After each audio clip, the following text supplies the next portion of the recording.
Assalamualaikum warahmatullahi wabarakatuh. Hai. Dah masuk belum? Okey dah. Dah nampak mata satu tu dah masuk lah kan. Saya dekat office. Ada taklimat sikit. So sambil-sambil tu saya teringat saya nak live. Waalaikumsalam Zafirah yang living.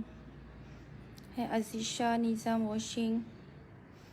Hai tim Momentum dah masuk pagi-pagi.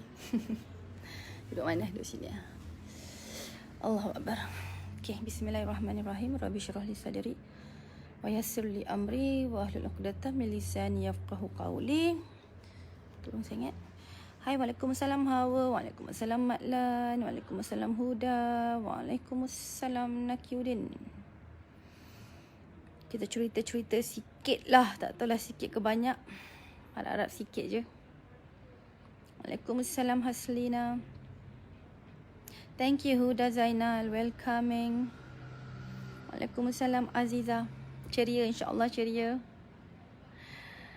Pagi. Siapa tunggu saya malam tadi Ada yang tunggu saya tak live malam tadi? Saya rasa macam bersalah sangat sebab tak dapat live malam tadi. Sebab saya fikir apa tau? Macam mana? Yelah Allah yang bagi ilham kan dekat saya untuk adakan sesi live malam pukul 9 lepas isyak kan. Kita nak cakap kenapa saya ready nak live malam pun tak guna juga kan sebab benda dah setting. So kita jalankan, teruskan dan minta maaf lah malam tadi saya tidur awal. Waalaikumsalam Umi. Waalaikumsalam. Siapa tu? Dah tekan button share tuan-puan. Korang dah tekan share. Syira dah tekan share Syira. Salmazi. Waalaikumsalam. Okay. Kenapa saya buat tajuk ni pagi ni? Sebabkan tuan-puan, saya perhatilah apa sifat-sifat banyak ciri-ciri orang yang senang cakap nak bagi faham orang rezeki banyak ni orang kaya lah sombong tak sombong tu kita tolak tepi dulu, okay? So kita cerita apa antara ciri-ciri, satu ciri je saya nak cerita ni, ciri orang kaya. Orang kaya tu orang yang murah rezeki lah. Dia dapat rezeki banyak, tak kisahlah orang kaya ni, tak kisahlah orang Islam ke bukan Islam ke kan.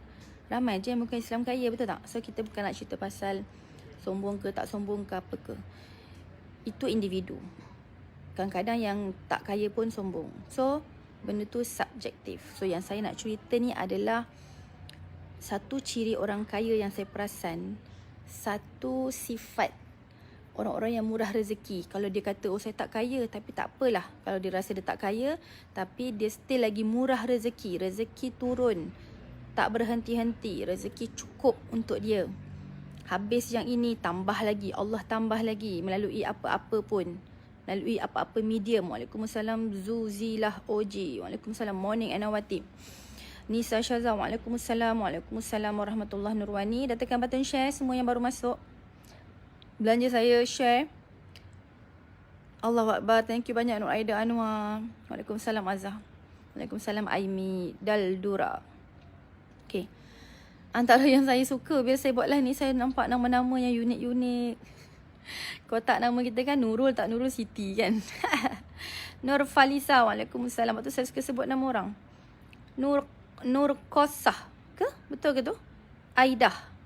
Nur Qisah Aidah. Betul ke? Waalaikumsalam. Amin amin. So tuan-puan setuju tak? Kalau kata setuju, cakaplah setuju. Kalau cakap tak setuju, boleh je cakap saya tak setuju lah Puan Izzah. Ya ke? Orang tak tanggungjawab pun banyak je harta dia. Okey lah, yang saya nak cerita ni tuan-puan try tengok lah try tengok kat mana, mana tanggungjawab dia, okey? Kenapa Puan Izzah kata orang yang murah rezeki ni orang yang bertanggungjawab? Of course lah, bila kita sebut tanggungjawab tu, orang yang bertanggungjawab tu adalah sifat yang baik. So bila sifat yang baik ni, rezeki yang turun kepada orang-orang macam ni adalah rezeki yang insya-Allah berkah. Sebab semakin Allah bagi dia rezeki, semakin dia lagi bertanggungjawab. Sebab nak kena menanggung dan nak kena jawab esok ke akhirat. Dia nak kena menanggung harta tu. Nak kena menanggung rezeki tu. Kalau dia ada rezeki naik pangkat pun rezeki kan. Kalau dia makin tinggi pangkat dia nak kena menanggung tanggungjawab. Dia nak kena menanggung dan nak kena menjawab. Bukan saja menjawab di depan bos yang dah naikkan dia pangkat, dia juga kena jawab depan Allah esok jika ada apa-apa yang tak settle kat dunia. Okay? So, benda tu adalah tanggungjawab. Hai Nur Arifah from Singapore. So, kalau korang tengok orang kaya yang tak bertanggungjawab tu, kita abaikan je lah kita abaikan Kita takut juga kadang-kadang harta itu diturunkan atas kerana istidraj. Yang tu saya tak nak kupas lah sebab benda tu berat. Saya takut saya tersalah nanti sekarang. So kita boleh perhati dengan mata hati kita. Lain kali saya cerita pasal mata hati. Nak tak dengar? Sebab ramai juga tim saya tanya Puan Izzah macam mana nak tajamkan mata hati. Mata hati ni lagi dalam. Saya pun rasa saya bukan pakar lah. Kalau saya nak cerita sekarang pun belum lagi lah. Saya tak apa-apa nak reti nak cerita ke orang. Kita kadang-kadang mata hati ni benda dalam kan. Hati ada mata hati lagi. Dia bukan mata ni je. Dia ada mata hati lagi untuk melihat benda-benda yang ramai orang tak nampak. Kan bukan melihat makhluk halus. Mata hati bukan untuk lihat makhluk halus. Mata hati ni dia kadang-kadang dia tahu apa bahaya datang kat dia.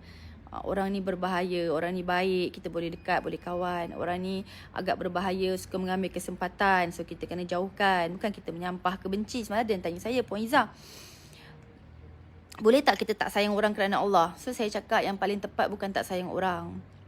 Orang tu orang lah. Allah cipta semua orang. Sikap tu. Yang kita kena tak suka tu orang. Sikap dia. Yang kita kena jauhkan tu sikap yang tak baik. Kalau ada manusia memang kita tahu dia jahat. Kita tahu dia suka ambil kesempatan. Kita tahu dia pentingkan diri. So kita jauhkanlah. Kita jauhkan tu niat kerana Allah. Supaya tak nak ada benda-benda yang memudaratkan berlaku pada diri kita. Dan keluarga kita. Dan orang-orang terdekat dengan kita. Dan orang-orang yang bawah tanggungjawab kita. Macam company, kita kena pilih tahu. Bila kita ada company, tanggungjawab tu tinggi.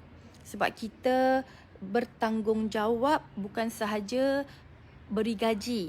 Bukan sahaja kita kena bayar gaji kepada tim kita yang dah buat kerja untuk company. Kita juga bertanggungjawab untuk melindungi tim kita daripada apa-apa bahaya. Kita kena bertanggungjawab.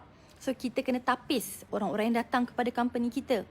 Orang-orang yang datang untuk konon-konon nak kerjasama. Konon-konon nak beri kita contoh, nak beri anugerah contoh. Kita kena tapis. Kita kena buat kajian sikit. Kita kena bertanya-tanya sikit kepada klik-klik kita, kepada circle kita. Adakah orang ini bagus? Adakah orang ini berbahaya? Kan? Benda-benda tu kena kita bijak kat situ. Sebab itu adalah tanggungjawab kita. So kita tak boleh terima sesiapa saja yang datang ke kita. Sebab itu adalah boleh memudaratkan keselamatan. Kan? Menjamin pelihara keselamatan diri, pelihara keselamatan dan maruah diri dan keluarga. Orang-orang di bawah tanggungjawab kita kan wajib. Kan? Pelihara maruah sebagai orang Islam. Kan? Okay? So, saya nak cerita pasal tanggungjawab. Kat mana? Saya nak cerita benda-benda kecil je sebenarnya tuan-puan. Benda-benda kecil ni yang saya kira korang perasan tak? Contoh Contoh kita belanja makan. Contoh kita pergi makan ramai-ramai. Walaupun kita tak belanja lah Kita tak belanja. Kawan-kawan kita belanja. Kita makan, order makan. Order makan. Okay. Kat mana tanggungjawab kita yang kita kena buat? Apa tanggungjawab kita waktu tu? Siapa boleh teka? Siapa boleh komen dalam pagi ni? Takkan saya seorang je cakap kan? Saya yakin orang yang tengok saya ni semua orang yang bertanggungjawab. Sebab Allah dia akan apa orang kata antena tahu? Antena TV. Kau ingat lagi tak antena? Sekarang tak pakai antena TV dah, sekarang pakai Astro. Kan antena kan? Semua TV dulu-dulu zaman nenek-nenek kita kan, setiap rumah ada antena. Tinggi antena dia. Makin tinggi antena dia, makin boleh dapat. Kadang-kadang boleh dapat siaran Singapore. Okay. Antena tu kalau sama, kalau dia keluarkan isyarat yang sama, Allah akan mergingkan dia. Allah akan bagi dia bersatu. Contoh, sebab tu saya yakin orang-orang yang tengok live saya ni adalah orang-orang yang kita sama wave. Tahu wave? Gelombang.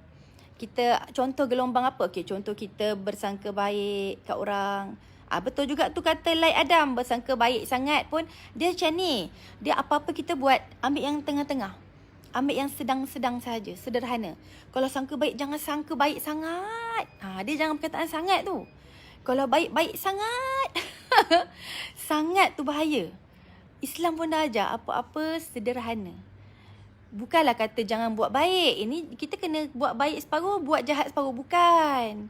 Dia itu bukan sedang-sedang, bukan tengah-tengah tu. Itu entah apa benda, entah kejap jahat, kejap baik. Orang pun takut nak dekat kita. Dia kalau jadi baik ni, dia baik yang bijaksana lah. Baik yang berpada-pada lah. Ada macam kata-kata orang tua tu kena fikir jugalah apa dia punya kontra dia. Apa dia punya bahaya dia. Kena fikir benda tu. Sebab tu ada perkataan backup. Apa backup plan, bila dah berlaku sesuatu yang bahaya, apa backup lagi, backup kedua untuk kita cover balik bahaya tu supaya tak terus bahaya. Dia sederhana macam tu.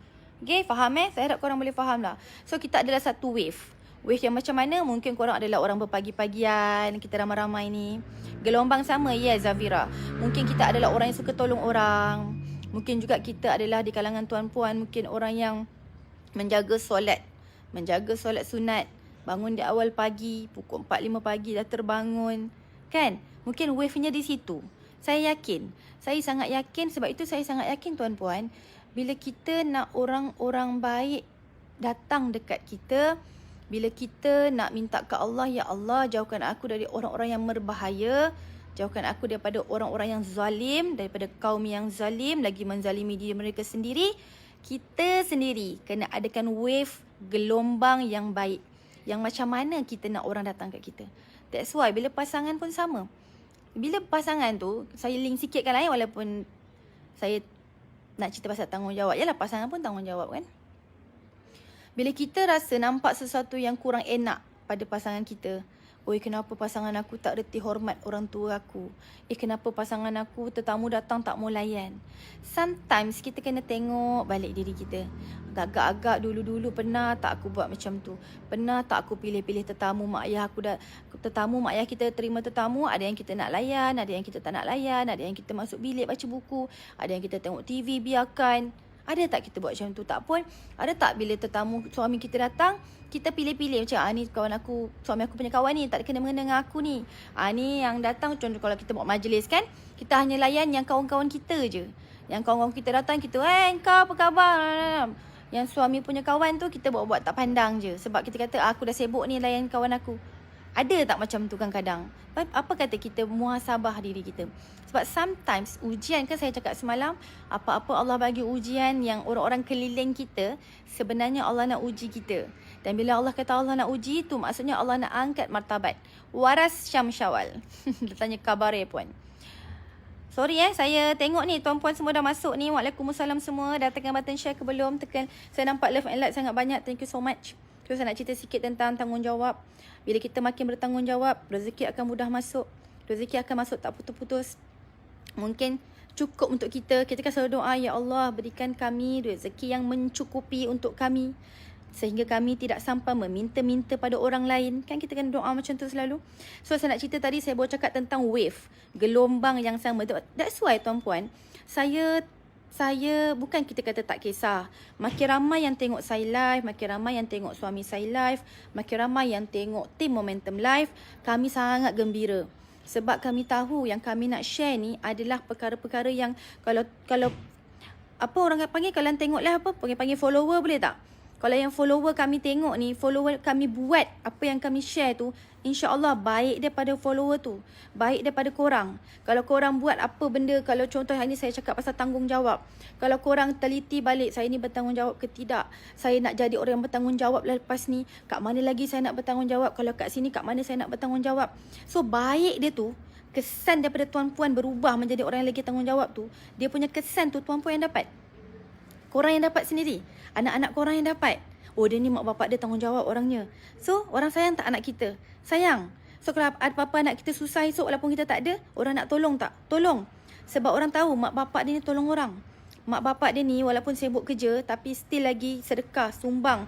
Kalau ada apa-apa program dekat masjid. So, orang-orang masjid sayang tak kat anak kita? InsyaAllah sayang. Orang-orang masjid akan tegur tak kalau nampak anak-anak kita esok tak perangai tak semenggah? Kenapa kamu perangai macam ni? Mak ayah kamu dulu baik. Akan tolong tegur tak? Tolong tegur insya-Allah. So anak-anak kita terpelihara tak? Insya-Allah terpelihara, sebab kita dah mengajar diri kita jadi orang yang bertanggungjawab. So apa yang saya kira, gelombang yang tengok saya ni, kita adalah gelombang yang sama. Walaupun tuan-puan rasa aku rasa aku kuranglah duha, tapi Puan Ijaz selalu cakap Tuan Najib rajin duha. It's okay tuan-puan. Entah-entah ini adalah jalan untuk tuan-puan terfikir dan lagi semangat untuk duha. Saya bagi sekadar contoh. Minta maaf kalau saya tercakap lebih-lebih. Saya tak ada niat, saya nak bagi contoh biar faham. Kan sama dengan saya. Saya pun tengok suami saya duha. Saya pun banyak kali duha saya main-main je. Saya pasal orang ambil kesempatan. Laki aku dah rajin duha. Even saya pun cakap. Saya bukan nak aibkan diri saya. Tapi saya pun dalam proses untuk jaga duha. Sama. Kalau tuan-puan rasa saya tak berapa jaga duha. It's okay. Sama kita. So kita, why not kita buat sikit-sikit. Itu adalah sebab kita dah berada dalam gelombang yang sama. So bila kita berkawan, bila kita berjumpa dengan siapa-siapa, itu maksudnya orang itu juga adalah akan, mungkin belum ada, tapi akan ada gelombang yang sama macam kita. So kita kena sangka baik kat situ. Dia yang sangka baik dengan sangat-sangat tu, kalau orang kita nampak orang tu, dia kadang-kadang macam ni. Kadang-kadang orang tu, seseorang yang kita kenal tu, tiba-tiba arahku pelat pula. Seseorang yang kita kenal tu, dia belum lagi macam tu. Kita tak nampak lagi. Kenapa aku jumpa dia? Dah lah dia tak bertanggungjawab, pentingkan diri. Sombong pula tu. Macam mana boleh jumpa dia dalam hidup ni? Contoh. Tuan-puan, kita tak tahu takdir Allah Ta'ala. Entah-entah, selang sebulan, selang setahun, selang 10 tahun, orang itu yang kita jumpa tu akan menjadi seperti yang kita suka. Orang itu menjadi lebih penyabar, lebih bertanggungjawab, lebih menghormati orang, lebih menjaga adab. Silat-silat akhir bulan, daripada dia tak pakai tudung, dia pakai tudung. Dah pakai tudung labuh lagi. Kita tak tahu tuan-puan rahsia Allah.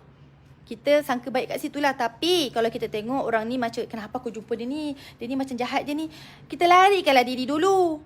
Janganlah kita duduk berkawan dengan dia. Janganlah dia nak ajak kita pergi mengeteh ke ngopi hari-hari, kita ikut aja. Kita tahu kita ada ni kan. Kita ada ini, kita ada hati, sebab tu kita je sebagai manusia. Hi, from Kedah, Puan Rosnani, kita kena usahakan supaya kita ada mata hati yang tajam. Allah beri mata hati kepada semua hamba dia. Cuma hamba-hamba dia ni tahu tak nak guna tu macam mana. Mata hati dia tu malap ke, terang ke, cepat kenal orang ke, tak kenal orang ke. Orang jahat datang pun dia bodoh lagi, duduk kat situ sampai dia kena dengan orang tu. Kan, tuan-puan? Nak cari circle pun kita kena pandai, kita kena bijak. Tapi kita tidak boleh bersangka buruk pada orang yang kita jumpa. Paling-paling pun saya ajar lah tuan-puan. Paling-paling kita risau pun, kenapa orang ni macam gini perangai. Kita doakan dia. Tuan-puan, saya banyak dapat pengalaman tau. Saya pun antara orang-orang yang kena bersangka baik selalulah. Saya ni pun orang yang cepat melatah lah kata orang. Nak kata perfect tu, jauh dari perfect lah saya ni. Kan? Siapa macam saya, kita macam, kenapa dia macam itu? Kenapa dia sombong? Aku tegur dia, aku senyum, dia tak senyum kat aku pun. Kan? Saya kata apa? Normal lah aku nak rasa sesuatu sebab aku dah senyum. Hai, kau kata aku pun kuat senyum kan? Tapi datang ke orang tu, kita mesti akan terasa sesuatu. Tipulah kalau tak rasa sesuatu. Saya tak rasa apa-apa, saya tak kisah. Kalau kau tak kisah, kau cek balik hati kau tu, hati robot ke hati manusia? Kan? Tak kalau nampak apa-apa yang pelik-pelik, hati kita macam, saya okey je. Itu yang pernah dengar tak? Toxic positivity. Dia macam okey je, tapi sebenarnya tak okey. So, jadilah manusia. Saya lebih suka bergaul dengan manusia yang memang manusia. Bukan bergaul dengan siapa macam saya. Kita tak suka benda fake. Kita suka benda yang semula jadi. Kalau kita nampak pun contoh, kita baru kenal orang, tiba-tiba kita nampak sisi baik dia, kita bersyukur. Tiba-tiba kita nampak sisi buruk dia, kita terimalah. Cakap, okeylah manusia. Manusia ada sisi buruk, ada sisi baik. So macam mana dia nak balance? Macam mana dia nak kawal buruk dia tu? Macam mana dia nak kawal excited dia tu? Daripada jangan, hi from Sabah, Maureen. Macam mana dia nak kawal dia punya baik sangat dia tu? Benda tu kena belajar. Okay? So, tadi saya dah cakap pasal gelombang. So, kita kena, saya sangat appreciate orang yang melihat saya, orang yang melihat live momentum internet, trainer-trainer kami. Saya kira kalian semua ingin berjaya. Mungkin lah kalau saya tak terlanjur sangat, mungkin tuan-puan ingin berjaya seperti momentum berjaya. Percayalah, momentum mungkin sudah sampai ke satu level. Tetapi masih banyak level lagi yang kami kena capai. Satu-satu. Kita masih lagi orang kata apa? Naik tangga. Kita masih lagi mendaki tangga. Boleh? Ada tak mendaki tangga tak? Ambul kak, dia punya tunduk tu lain macam tu lah. Saya bawa orang rahsia daripada tempat rahsia. Macam lambat sikit kak? Dengan suara dia tak keluar. Aku nak tergelak ni. Okay, kami hari ni ada tetamu dari jauh. So of course lah saya dan Tuan Najib sangat suka tetamu datang. Tetamu ya, macam saya cakap tadi korang kena ingat saya dan Tuan Najib sangat menapis manusia yang datang kepada kami. Dan minta maaf lah, saya tak tahulah tuan puan faham ke tidak penerangan saya. Tetapi insyaAllah saya dulu tak faham saya tak salahkan tuan puan kalau tak faham. Sebab saya dulu tak faham. Saya dulu ingat orang-orang kaya ni pilih orang. Bukan sebab sombong tuan puan. Kita lebih kepada menjaga keselamatan. Sebab ramai orang bawah kita yang kita kena jaga. Kalau salah kita buat keputusan, salah kita pilih circle, dia bukan saja akan menjahanamkan hidup kita, dia akan menjahanamkan hidup tim kita, hidup staff kita yang ramai tu, hidup company yang kita dah bina bertahun-tahun. Hanya kerana kita tak faham orang, kita tak kenal orang, kita tak nak belajar macam mana nak kenal orang, macam mana nak terangkan mata hati. That's why siapa yang datang kepada kami tu insya-Allah yang kami percaya dia pun ada wave yang sama. Wave dia apa? Kalau macam Puan X ni kalau korang kenal lah. Siapa kenal tulislah kat bawah. Puan X ni dia ada satu wave yang sama dengan kami. Dia nak bantu ramai peniaga. Kalau saya sebut apa benda dia, saya tak nak sebut. Aku sebut satu word ni, korang mesti tahu siapa. Dia nak bantu peniaga untuk tajamkan dekat part tu. Part X. Puan X nak ajar X. Dan kita pula juga pilih tim-tim yang memang ada X. Okay? Korang mesti marah kat aku hari ni. Poizan ni ngada betul. Okey lah, saya tadi nak cakap pasal tanggungjawab. Kan? So yang saya pilih hari ni pun, yang belajar, yang training adalah orang-orang yang bertanggungjawab. Betul tak? Puan X. Betul. Dia kalau tak tanggungjawab Puan X, belajar pun tak guna kan? Belajar pun macam orang kata apa, ilmu tanpa amal dia macam tak berbuah. Dia macam gitu. Dia masuk sini, dia keluar sini. Nasib kalau Puan X kau tak ada suara lagi ni. Dia kejap lagi kelas bermula. So Tuan Najib tengah bagi sedikit ucapan. Kita panggil tee up. Tahu tee up? Saya pernah ajar dulu kan? Tee up ialah kita sebelum kita memperkenalkan seseorang guru ataupun seseorang trainer untuk train staff kita bagi tahu dulu guru ni dari mana, apakah kebagusan dia, apakah yang dia boleh bantu kita. Dan paling penting, bukan Puan Ira, paling penting saya nak semua tim saya yang berguru juga mencontohi Tuan Najib bila berguru, menjaga adab. Bila kita jaga adab, saya yakin apa saja ilmu dalam dunia ni, mana-mana guru pun dalam dunia ni akan doakan kita, guru-guru akan doakan kita. Ilmu tu sendiri akan beri berkah pada kita. Yang beri berkah siapa? Allah Ta'ala. Sebab pemilik sekalian ilmu bukan manusia, bukan trainer, bukan saya, bukan Tuan Najib, Allah Ta'ala. So yang bagi berkah tu sendiri atas ilmu tersebut, Allah Ta'ala. Melalui siapa? Melalui guru-guru, melalui bos, melalui ketua jabatan. Tuan Najib selalu ajar, siapa yang owner company, korang adalah guru. Apa saja yang kita arahkan kepada tim kita, semua kita dah fikir panjang.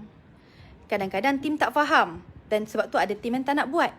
Sebab dia tak faham kenapa kena buat. Apa benda yang, sebab kadang-kadang bos ni bila dia beri arahan, bukan dapatkan hasil esok. Hasilnya untuk tahun depan, 10 tahun lagi, yang tim kadang-kadang tak nampak.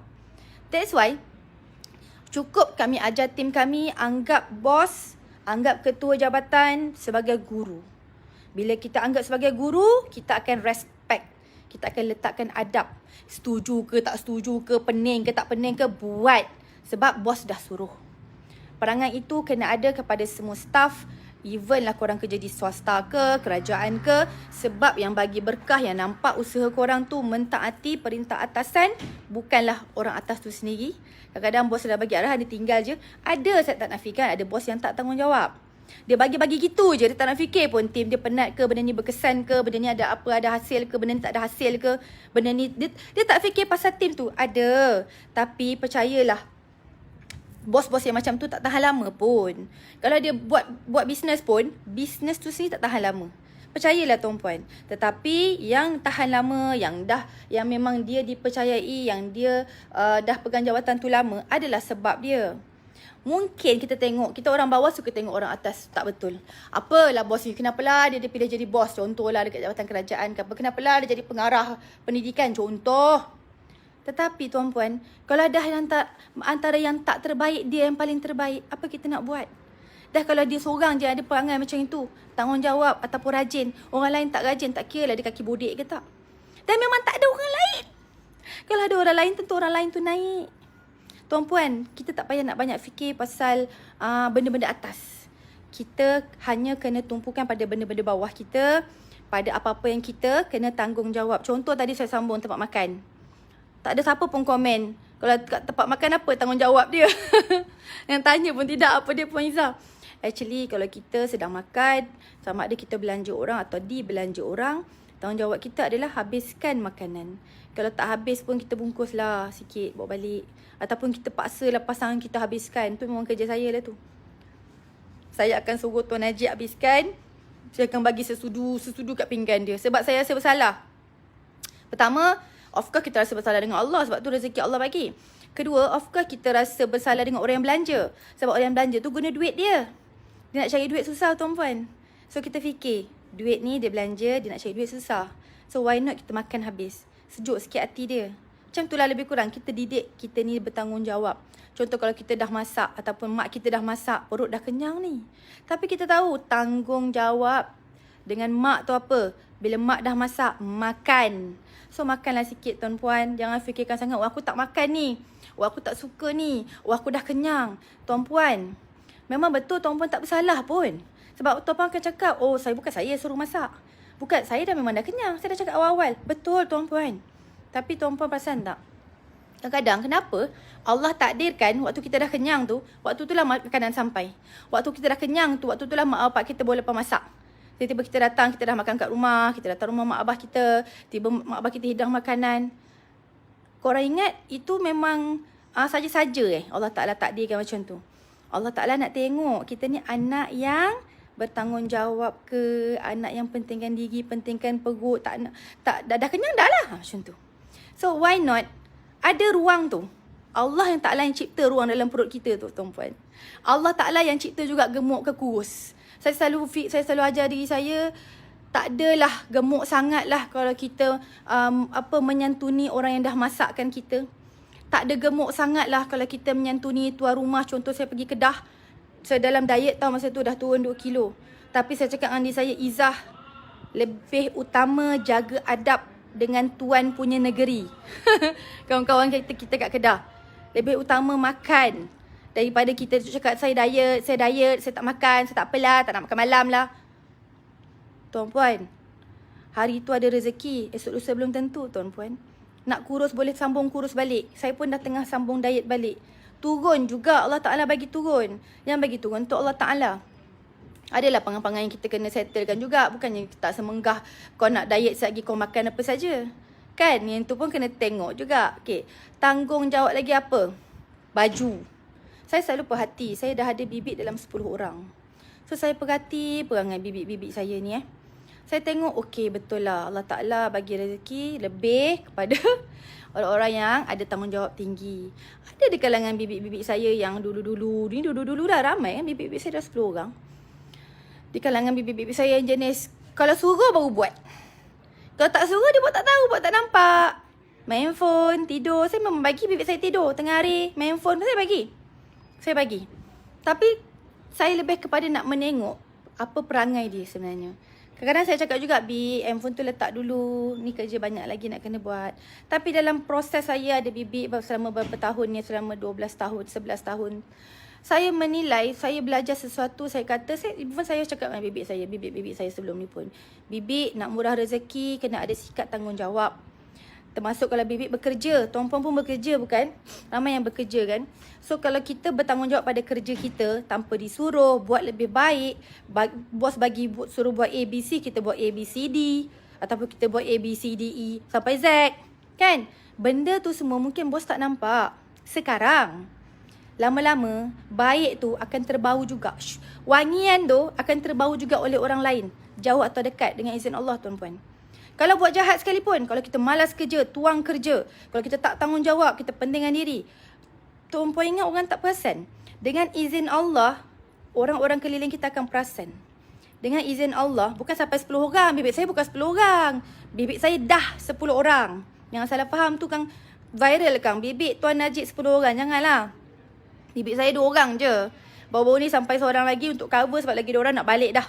So saya kena cari. Saya sepatutnya kena ada 2 orang bibik sebab saya ada 5 orang anak yang saya selalu tinggalkan sebab saya ada kerja di luar dan saya ada rumah yang untuk dijaga dan saya ada macam-macam yang bibik saya kena bantu. So memang saya kena ada 2 orang paling minimum sebenarnya. So saya tak ada sampai 10 orang bibik. So tadi apa saya cakap tadi? Apa yang aku cakap Kak? Aku dah lupa. Bertanggungjawab Lagi Kak apa Kak? Orang akan tahu kan? Bertanggungjawab tu first kat Tuhan, 2 kat diri sendiri dan dekat orang keliling kita. So nak share sikit antara benda kita kena tanggungjawab ialah kita kena cari ilmu, bertanggungjawab cari ilmu. So ada 4 ilmu yang penonton-penonton Tulis. page Najib Asadok bersama Faizah pagi ni kena cari. Ilmu yang pertama ialah ilmu motivasi, sebab motivasi ni macam kita mandi, kena ada hari-hari. Boleh kawan-kawan sekalian yang sedang menonton ni? Okay. Yang kedua ialah kita kena ada ilmu spiritual, ilmu agama. So tak kira lah kita dekat berada di umur berapa, kita kena sentiasa upgrade ilmu agama kita. Okey, dan yang ketiga ialah ilmu bisnes atau kerjaya. Contoh kalau kita ni seorang guru, kita kena sentiasa upgrade ilmu kita dalam mengajar, menyampaikan ilmu supaya anak-anak tu lebih suka dekat kita, nak belajar dengan kita lebih dekat lagi. Macam mana cara nak menarik perhatian murid-murid? Contoh, kalau kita berniaga, kena upgrade ilmu berniaga, ilmu buat copywriting dengan Sifu Najib, ilmu nak buat FB ads dengan Sifu Najib, ilmu apa benda lah yang kelas momentum internet tawarkan, trainer-trainer tawarkan, kita kena sentiasa upgrade. Dan yang kelas sekali ialah ilmu teknikal. Ilmu teknikal tu contohnya macam kalau kita nak jual tudung, kita kena tahu tudung tu kain dia apa, nak jahit macam mana, batu dia nak letak kat mana, benda semua kita kena tahu. Okey, itu yang saya boleh share hari Kalau ni. Kalau IT sistem kena tahu pasal sistem. Ya betul. Kan? Semua. So saya doakan semua yang menonton live Puan Izzah hari ni berjaya kebabur, meletup, sentiasalah bersama Puan Izzah dan Sifu Najib Asadok sebab diorang ni sangat best. Okey? Terima kasih. Assalamualaikum. Waalaikumsalam Puan X. Puan X bila dah bersuara bela Okey, dah tulis satu. Dah tulis tadi 1 hingga 4. 1 ilmu tentang apa? Motivasi. Kedua ilmu spiritual. Ketiga ilmu upgrade ilmu dalam kerjaya atau bisnes. Keempat skill. So kalau tuan-puan kita semua ada skill masing-masing, insya-Allah ada yang skill bercakap, so upgrade lah ilmu bercakap. Ada yang skill memasak, pergilah belajar memasak. Ada yang skill komputer, pergilah belajar tentang komputer. Siapa ni? Rahsia, nama dia Puan X. Amat tanya siapa tapi ceteka. Cukuplah ambil ilmu Puan X. Nanti insya-Allah tahu juga nanti tu. Nanti kita akan post-post juga, okey? Saya saja nak gurau-gurau tuan-puan pagi ni. Okey tuan-puan, jaga diri, jadi orang yang bertanggungjawab. Dan kalau rasa diri tu pentingkan diri, kurangkan sikit-sikit. Ini pentingkan diri ni, kita kena jaga orang. Jaga seorang dulu. Esok jaga 2 orang. 3 lusa jaga. Dah jaga anak beranak, jaga adik-beradik, jaga ipar duai, jaga pula saudara mara, makcik pakcik. Dia macam gitu. Sikit-sikit jadi orang yang bertanggungjawab. Yelah ilmu jual beli Puan Karisma ingatkan tu ilmu jual beli, betul. Kalau kita nak menjual, nak membeli ke membeli pun kena ada ilmu. Tu yang saya pernah share dulu. Allah membeli, menang, memakai. Okey? Okey, Assalamualaikum warahmatullahi wabarakatuh.